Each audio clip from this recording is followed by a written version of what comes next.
And I argue that all human endeavors ought to be in service of flourishing in some way.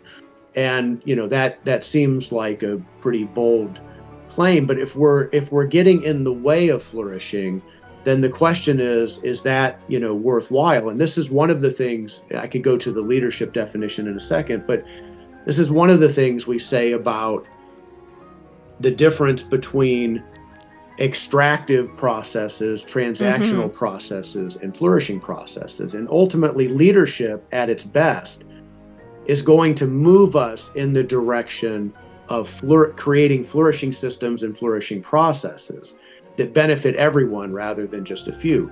So if it's Fantastic. extractive, then we're pursuing selfish forms of well-being in ways that harm other people. We could call that violence.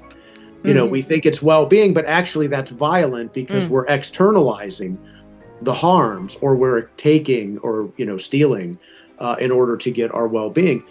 Transaction is a little bit better, but still pretty dehumanizing. It may be efficient Yeah. with regard to some particular goal, some narrow goal, but if in the end people feel dehumanized or objectified in some way, then it's just leaving them languishing or perhaps even suffering. And so when we move to flourishing, this is, what does it look like when we're all fully alive Mm. together through our collaborations, through the way that we invite each other to show up and how we hold the space together?